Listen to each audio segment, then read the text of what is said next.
ജീവിക്കുന്നു. और परमेश्वर हमारे लिए जीवित है कि वो अपने जन्मांशों को, वो अपने सोतों को हमारे लिए खोले, यदि हम अपने आप को उसके प्रेम के अनुसार प्रदर्शित कर पाए.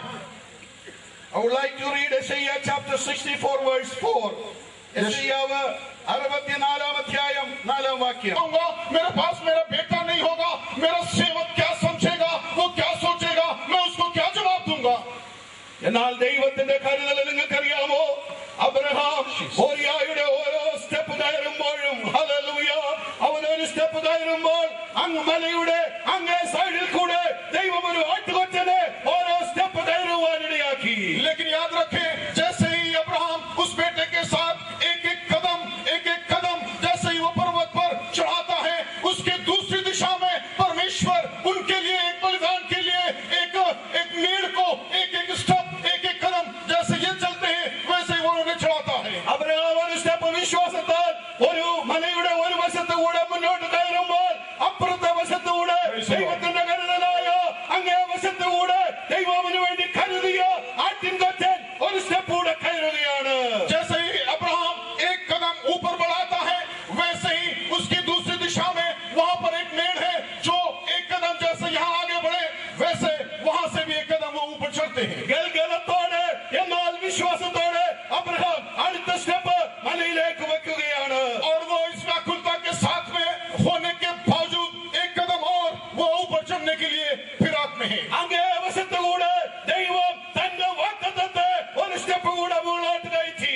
लेकिन दूसरी तरफ परमेश्वर ने अपने वायदे के अनुसार एक मेढ़ को एक कदम और ऊपर चढ़ाया. അവൻ ഫൈനൽ യാഗത്തിന്റെ സ്റ്റേജിലേക്ക് വന്നു കഴിഞ്ഞു. और अंत में उस वेदी के पास में वो पहुंच गया. അബ്രഹാം അറിയുന്നില്ല ദൈവത്തിന്റെ കരുതൽ, അവന് വേണ്ടി ദൈവം ചെയ്യുന്ന കരുതൽ അവൻ കാണുന്നില്ല, അവൻ അറിയുന്നില്ല.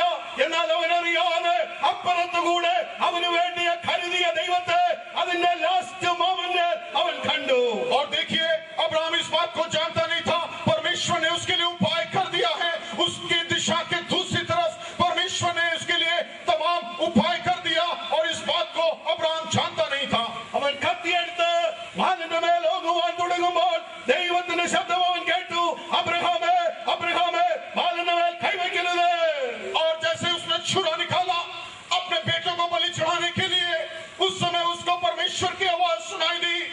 परमेश्वर ने कहा, अपने बेटे पर तुम छुरा न लगाना. അവൻ തലപൊക്കി നോക്കിയപ്പോൾ ദൈവം അവന് വേണ്ടി കരുതിയിരുന്ന ആട്ടുകൊറ്റനെ അവൻ മറുവശത്ത് കാണുകയാണ്. और जैसे उसने अपनी नजरों को ऊपर उठाई, परमेश्वर ने जो उसके लिए उपाय रखा था वो उसे दर्शन दिखा. നീ ഭാരപ്പെട്ട് നീ സങ്കടപ്പെട്ട് ദൈവത്തോട് പറഞ്ഞ സമയങ്ങളിൽ എത്ര പ്രാവശ്യം ദൈവം നീ അറിയാത്ത വിധങ്ങളിൽ കൂടെ നിനക്ക് വേണ്ടി കരുതിയ കരുതല്ലേ നീ കണ്ടിട്ടില്ലേ? നിനക്കിന്ന് ദൈവസ്ഥിതി സ്തോത്രം ചെയ്യുവാൻ കഴിയുമോ? क्या परमेश्वर के सम्मुख परमेश्वर का धन्यवाद दे पाएंगे?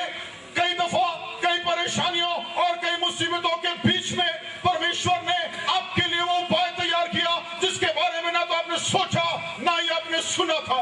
ഇന്ന് രാത്രി നിങ്ങളെ ഞാൻ ദൈവാത്മാവിൽ പ്രബോധിപ്പിക്കട്ടെ.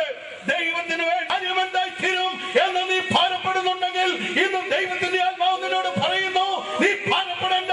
നീ വിശ്വാസത്താൽ മുന്നോട്ട് പോയാൽ നിനക്ക് വേണ്ടി നിന്റെ പൈതലിന് വേണ്ടി കരുതുന്ന ദൈവം ഇന്ന് രാത്രി ജീവിക്കുന്നു. आज की रात में परमेश्वर जीवित है. यदि आप इस दुविधा में हैं कि मैंने यीशु मसीह को अपनाने का निर्णय ले लिया, अब मेरा क्या हो, परमेश्वर कभी भी आपका हाथ न छोड़ेगा. वो सदैव आपके साथ में है. നീ നിനക്ക് വേണ്ടി കരുതിയാൽ നീ എങ്ങും എത്തുകയില്ല.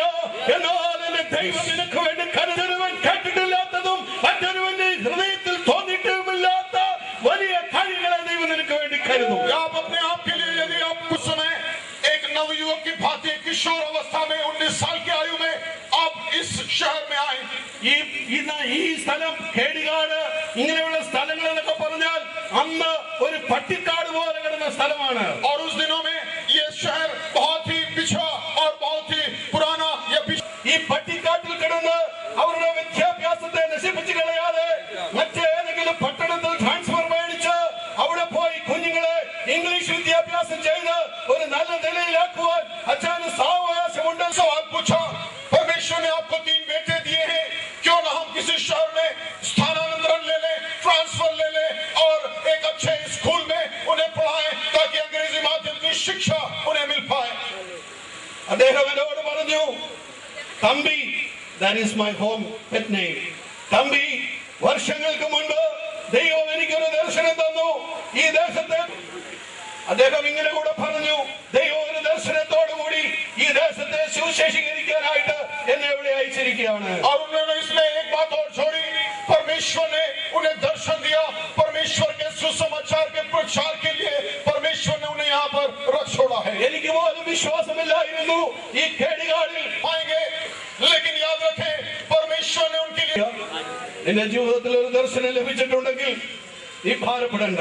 यदि आपके जीवन में कोई दर्शन मिला है तो आप बोझग्रस्त ना हो. നിങ്ങൾക്ക് വേണ്ടി കരുതുന്ന ഒരു ദൈവമുണ്ട് എന്ന് വിശ്വസിക്കണം. यदि आपकी सेवकाई में आपने हार मान ली है, परमेश्वर अवश्य आपको की सराहना करेंगे. ഹല്ലേലൂയ.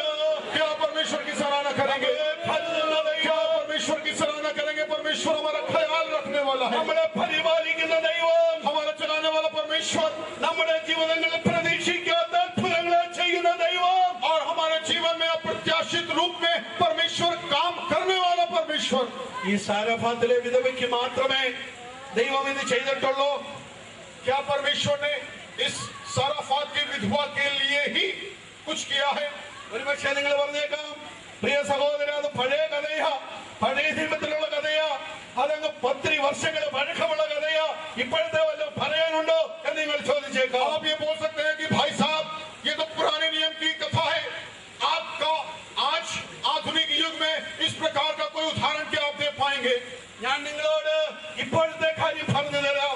आज का मैं बात, आज के आधुनिक युग की बात मैं बता देता हूँ. There is a brother called, his name is Kerry Kinjan, and he is living in the city of San Antonio in the state of Texas in USA.